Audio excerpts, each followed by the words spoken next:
Week 6 of distance learning. I have an announcement up here that I have virtual office hours on Monday, Wednesday, and Friday from 2 to 3 o'clock. I can be reached on Teams. Now, if you don't know where Teams is or how to access it, you can just let me know and I'll get you that information. I'm also willing to set up meetings outside of my office hours if you need me to.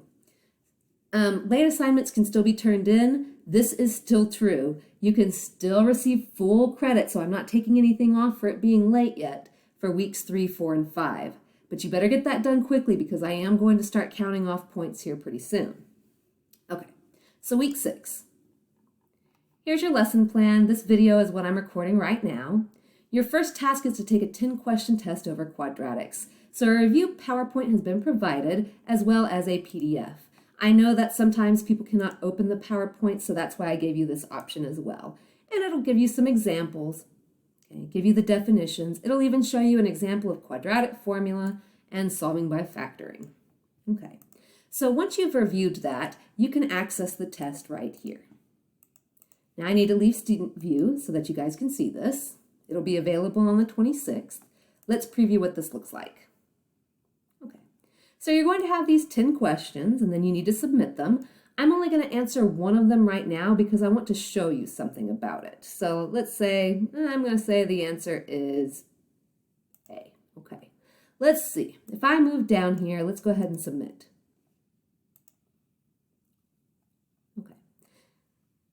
Okay.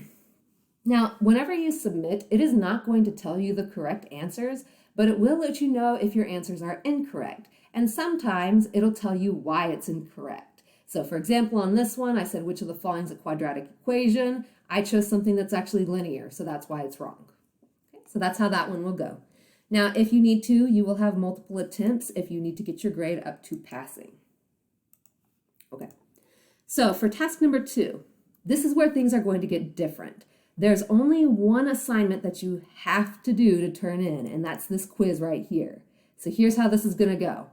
You're going to watch the notes video, but this time you do not actually have to try to take the notes with me. I have provided a copy of my own notes for you so that way you're not scrambling to write all of that down. Also, there's some graphs, so I didn't want people having to try to draw all of that. Now, this assignment right here is an optional assignment. It's the exponential worksheet 1, okay? You are not turning this assignment in. This is just something for you. And here's the PDF file. You would answer these questions.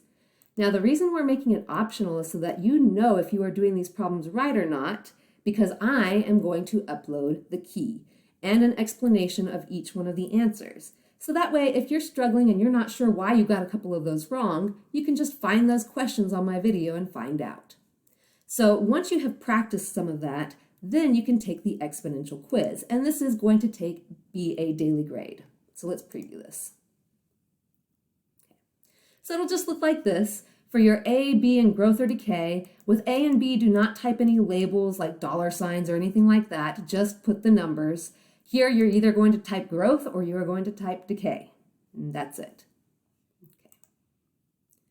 So if you do not go to CM, then you are finished. You can click the out of this video.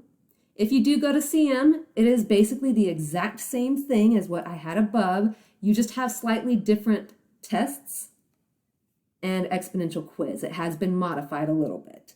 Other than that, all of the information is the exact same as what I just explained.